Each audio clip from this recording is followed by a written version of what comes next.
Can Spencer Rattler fully replicate what he did against Tennessee's defense last season?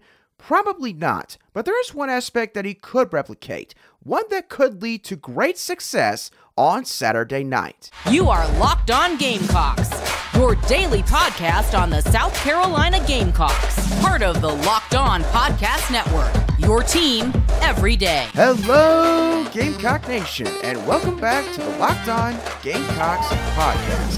I'm Andrew Lyon, as always, the host of this podcast, and you can find my written work over on Gamecocks Digest on SI.com.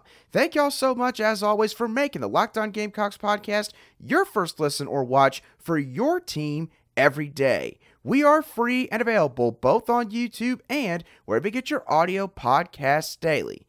This episode of Locked On Gamecocks is brought to you by eBay Motors. A championship team is all about each player being a perfect fit.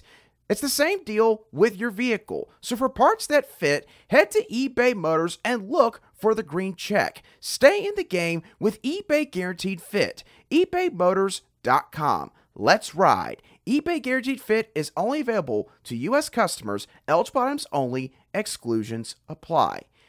Happy Wednesday, Gamecock Nation. I hope that you all are doing really swell. I hope it's been a great week for you so far. We're going to continue our conversation surrounding what Tennessee possesses today on the defensive side of the ball and how South Carolina could go about attacking their defensive unit. And when discussing or looking at South Carolina's offense and how it matches up, I think that Spencer Rattler can replicate one particular aspect of his 2022 performance against Tennessee's defense on Saturday night. What is that one aspect, you might ask? In my opinion, that one aspect is efficiency. Essentially, Spencer Rattler making the right decisions and also executing his throws at a high level. Clearly did this past season against the Volunteers in a game where he threw for over 400 passing yards and 6 touchdowns in the air. Now, I don't think that Spencer Rattler is going to accumulate or produce those kind of numbers once again this season. But I don't think it's because of Tennessee's defense and maybe how talented they are across the board. The reason why I think that he won't see that stat line, but he could still be really efficient, is because of how Tennessee plays defense from a schematic standpoint. When I went back and watched Tennessee's game against the Florida Gators, the thing that really caught my eye at the beginning was how much zone coverage the Volunteers ran. Against the Gators, the Volunteers were in zone coverage 53.2% of the time.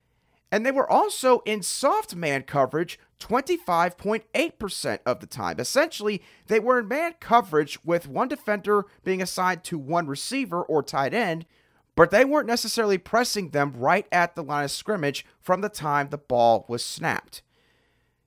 Now, what really stuck out to me as I continued to watch this game back was the fact that Florida, they recognized the softer coverage that Tennessee was running defensively.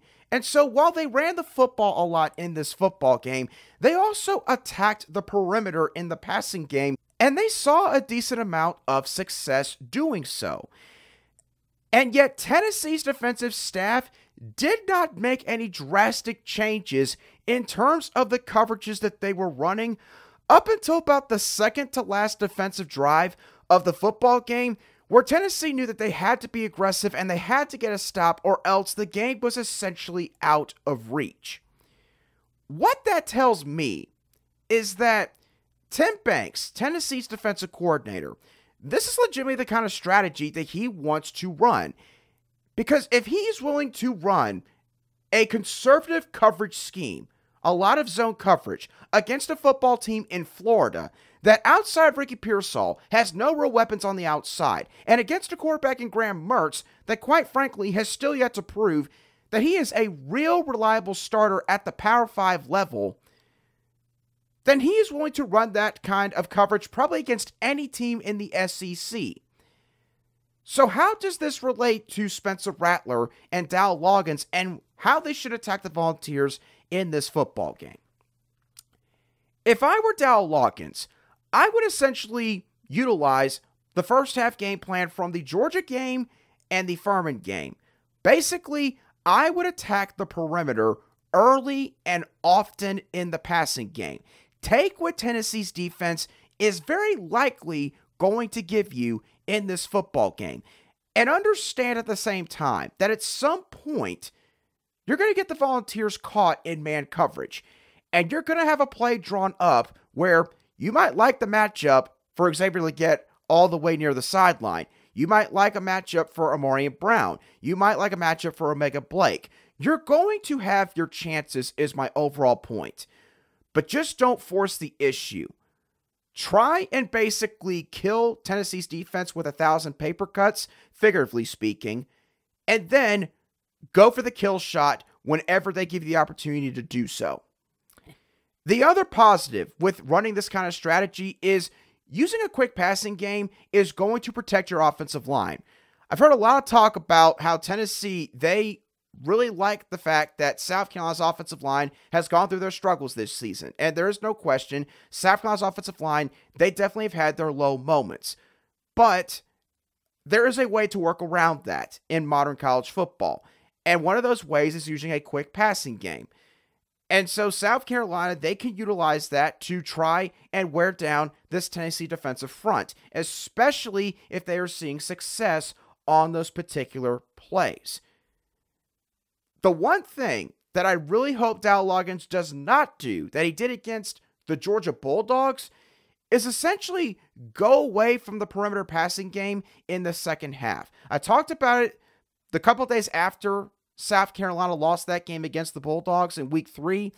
I felt like that Dow Loggins made a mistake not providing Spencer Rattler enough quick passes in the second half, not enough check down options on long developing passing plays.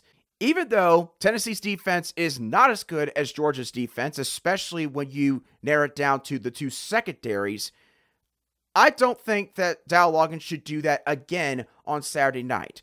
If Tennessee continues to just let you basically grind out drives, throw the football to the edge, and work your way down the field methodically, then take it.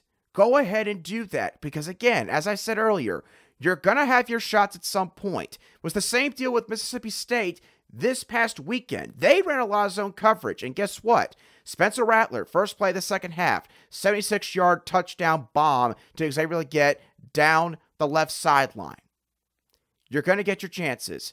But if you take what Tennessee's defense is going to likely employ on Saturday night and use it to your advantage, Spencer Rattler, just like last season against the Volunteers, he can be efficient in this football game. And if you have an efficient Spencer Rattler, without looking at all the other factors in this game, it's going to give South Carolina a very good chance to exit Knoxville with a victory.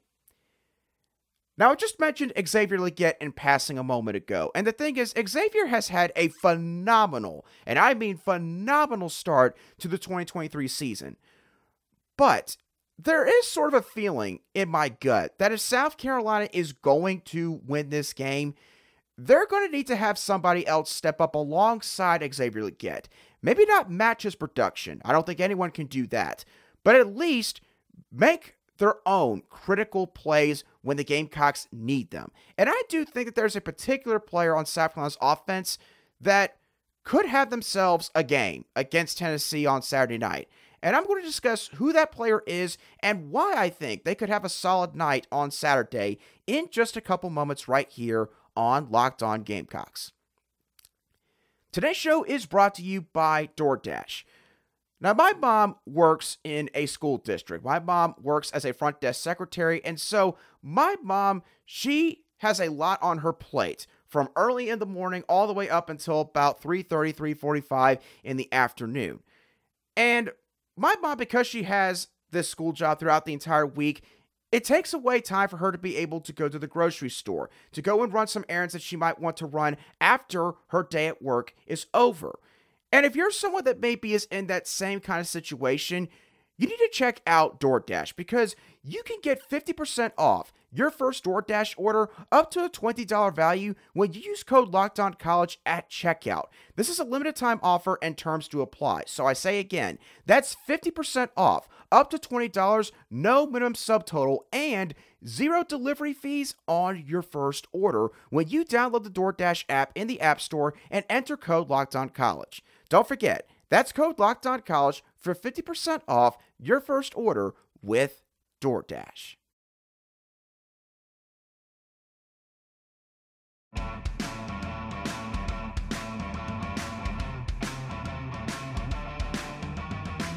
Welcome back to this Wednesday edition of the Locked On Gamecocks podcast, where we cover your team every single day. And as always, a really big thank you to each and every one of you everydayers who constantly keep coming back and tuning in to the Locked On Gamecocks podcast, whether it's on YouTube or where we get your audio podcasts daily. I greatly appreciate all of the support that you give this show. We would not have this show if it were not for all of you. So big thank you to each and every one of you everydayers. South Carolina, they're going to need someone outside of Xavier Legette to step up in the receiving department for the Gamecocks on Saturday night. And I think that guy is going to be tight end Trey Knox. Now, there's a few different reasons why I think Trey Knox can be sort of that second big-time target for the Gamecocks in this matchup. My first reason kind of relates back to what we talked about at the beginning of the show. Tennessee, again, based on what they did against Florida, and assuming that's what they're going to do against South Carolina, they're going to use a lot of zone coverage to try and take away all of the explosive plays down the field, and basically, again, force South Carolina to have to beat them by getting a few yards here and there. If that is the case, I think that Trey Knox, he could have a really good game because Knox, he is an experienced tight end. He is a guy that has played a lot of football, and he is a guy that's now played tight end specifically for the past couple of years. So he is a guy that at this point knows how to attack certain coverages, knows how to sit down in space, quickly turn around, and wait for the football to arrive. That kind of concept obviously is not difficult once you've played the position for a certain while, but basically, Trey Knox, he could be that safety valve. He could be that guy that you use on spacing routes over the middle of the field, where Spencer Rattler, if Tennessee runs a lot of zone coverage and takes away some of his options down the field, if let's say they throw some blitzes at him, which they obviously are going to do at certain points in this game, and Spencer Rattler has to get the ball out fast, I think that Trey Knox, when you look at the experience, you look at maybe the savviness that he's going to have going up against a bunch of zone coverage, and considering the fact that Trey Knox is just a really big dude over the middle of the field, I think this is the kind of game where you could see him get a bunch of maybe 6, 7, 8-yard receptions, and let's say it's on maybe a 2nd and 11 or 12, and the Gamecocks have got to get yards on that play. Maybe it's a 3rd down 5 or 6, and they need to get a 1st down to extend a drive. I think that that is the kind of situation where you could see a tight end like Trey Knox thrive in this offense against this kind of defense that South Carolina's going to be going up against on Saturday. The other reason why I think that Trey Knox could be a big factor in this game, and this one has nothing to do specifically with his skill set. Trey Knox, I talked about earlier how he's an experienced player. He's a guy that's played a lot of college football. He is also a guy, therefore, that has played in big environments in the past. This is a guy that played for the University of Arkansas for the past 3 or 4 years, which means that Trey Knox, on multiple occasions, has had to play at Jordan-Hare Stadium, Auburn's home field, has had to play in the Death Valley, the actual Death Valley in college football, in LSU's home stadium, which in my opinion, by the way, is probably the best home field environment in the entire SEC. No offense to Tennessee, because again, I put them right up there as well, but I think LSU's, they're probably at the very top, especially when it is a night game in Death Valley over there. So my point here is Trey Knox, he is certainly not going to be a guy that's going to be fazed by this kind of crowd. And again, that's not meant to take anything away from the Volunteers and how raucous their crowd can be, especially in a night game in Neyland. But Trey Knox has been through these kind of games before. He has seen these kind of crowds. He has played probably in night games in venues as big as Neyland stadiums in the past.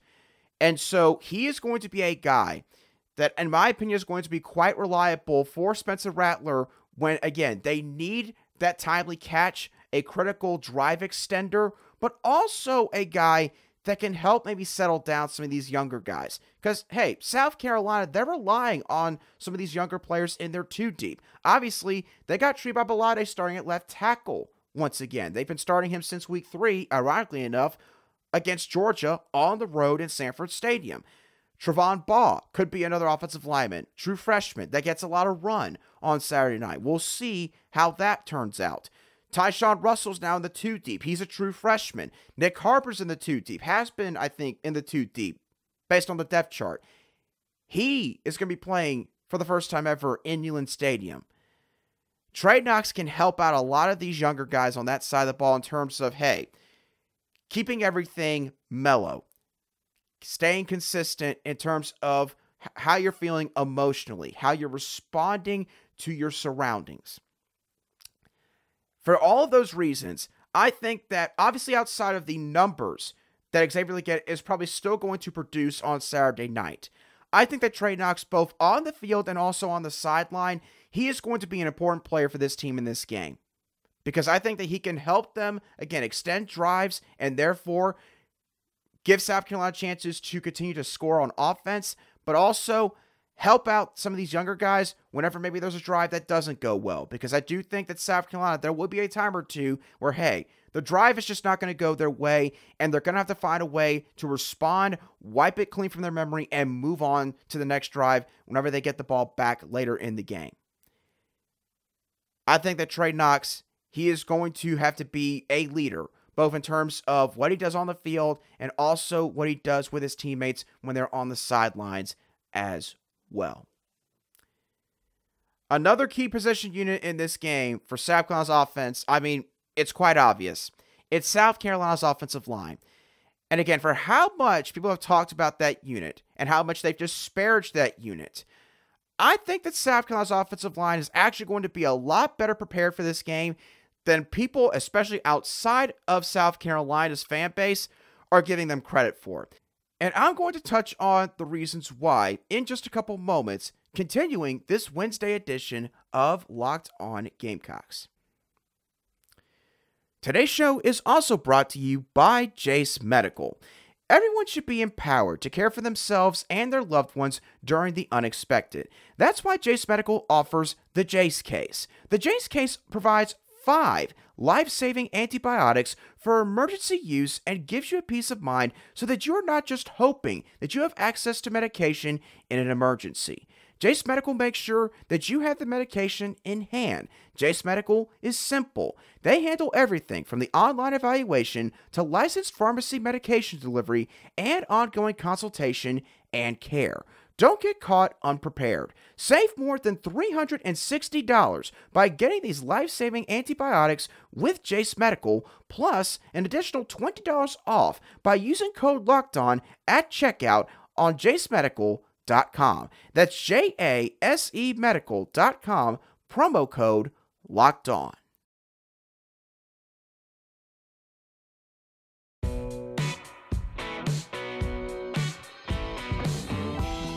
Welcome back to today's edition of the Locked On Gamecocks podcast, where we cover your South Carolina Gamecocks every single day in just 30 minutes.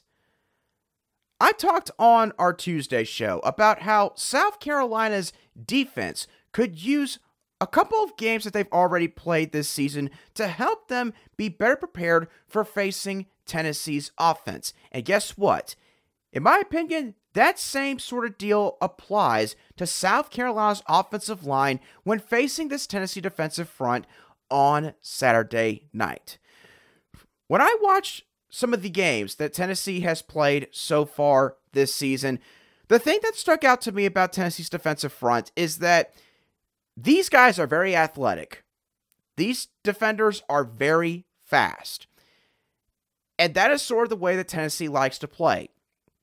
Tennessee is a football team that wants to get you behind the sticks. And obviously, that is a goal of every single defense. But in Tennessee's case especially, they want to be able to employ certain pass rushing packages. They want to be able to put their best pass rushers on the field, substitute out their defensive tackles. There's a couple different things that they like to do in order to really put you behind the sticks, force you to have to punt the football, and therefore make it to where their offense does not have to cover as much ground in order to score points. That is, in essence, in basically a 1-minute summary, what Tennessee's defensive front wants to do. But again, I think South Carolina, with the couple of opponents that they've played so far this season, they're going to be prepared for what Tennessee is going to try to do. The first game they look back to is the North Carolina game. Yes, that dreaded North Carolina game where the Gamecocks gave up 9 sacks. When I recall that North Carolina game, I recall the fact that the Tar Heels, much like Tennessee, they employed a 4-2-5 nickel defense. North Carolina also had a bunch of athletes in their defensive front, a bunch of guys that, just in terms of sheer movement, were pretty doggone quick, just like Tennessee's defensive front. So, my point with bringing up the North Carolina game is South Carolina's offensive line, they have faced a defensive front that is extremely fast. You could throw Georgia, by the way, in here as well, because obviously Georgia probably has the most athletic defensive front in this entire conference. But South Carolina, their offensive line is not going to be taken aback by Tennessee's speed in their defensive front, up on the defensive line, at the second level, you name it. And while everyone likes to throw out, but Andrew, South Carolina gave up 9 sacks to North Carolina. You're saying that Tennessee's got a similar defensive front. Doesn't that spell possible disaster for South Carolina? No, I don't think so. Because, first of all, you have to account for the fact that North Carolina, they had Freddie Kitchens. And as it turned out, I underestimated the kind of impact that could have on the game in terms of the knowledge that they had when looking at South Carolina's blocking techniques. That clearly played a factor in that football game. Secondly, I think it's also very evident at this point that South Carolina, I hate to be this harsh, they were playing the wrong guys at the offensive tackle spot in that football game. Now, you can't throw Casey Henry in there because he literally only played like 1.5 offensive possessions before leaving the game with a knee injury, or a lower body injury, I should say. But the guys that South Carolina has playing there now, especially at left tackle, I think they feel a lot more confident about those guys and their ability to actually hold up in pass protection. So, I think the Gamecocks' experience facing a defense like North Carolina's is going to help them be better prepared for this kind of game against Tennessee's nickel defense and their athletic defensive front. The other game that I look to is Mississippi State, the game that South Carolina just played back in Week 4. The thing that Mississippi State did that's a little bit different from most defenses, first of all, they ran a 3-3-5 defense. Obviously, formationally speaking, that's already vastly different from what South Carolina usually goes up against on Saturdays in the fall. But the other thing that made Mississippi State's defense unique was how they brought 4 pass rushers. And what I mean by that is this. Mississippi State, a lot of times, they lined up in their 3-3-5 defense, and they would have just 3 guys lined up on the line of scrimmage, which for anybody, any casual observer would mean that those 3 guys are definitely rushing the quarterback.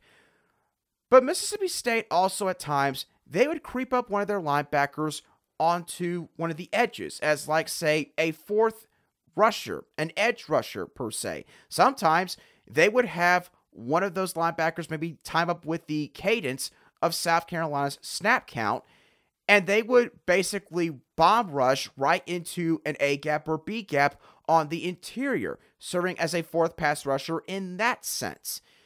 My point is that Mississippi State had a 4th pass rusher come from the second level or from the edge at different spots in different areas of the field. That's not something that you see every defense do. But Tennessee, they do the exact same thing. Not to the same degree as Mississippi State, because they, again, run a conventional 4-2-5 defense for the most part.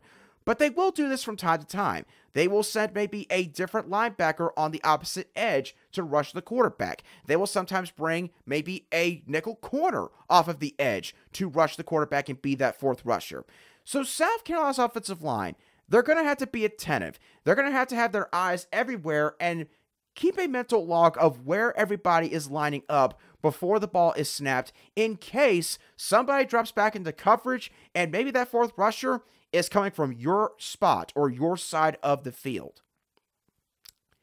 because of the fact that they saw this last weekend against Mississippi State, albeit in maybe a different way, again, I think that is going to help South Carolina's offensive line be a bit more mentally prepared for this football game, because this little tactic of bringing your fourth pass rusher sometimes from a different area of the field, it's not going to catch South Carolina's offensive line by surprise, or at least it shouldn't, because of what they dealt with last week.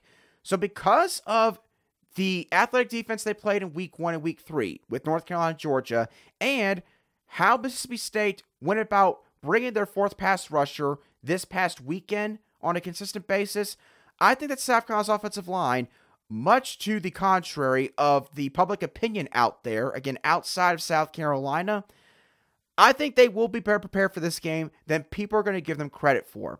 And I think that, sure, there will be times where, hey, they are going to probably give up a quarterback hit or a pressure or a sack. That is going to happen a couple times in this game.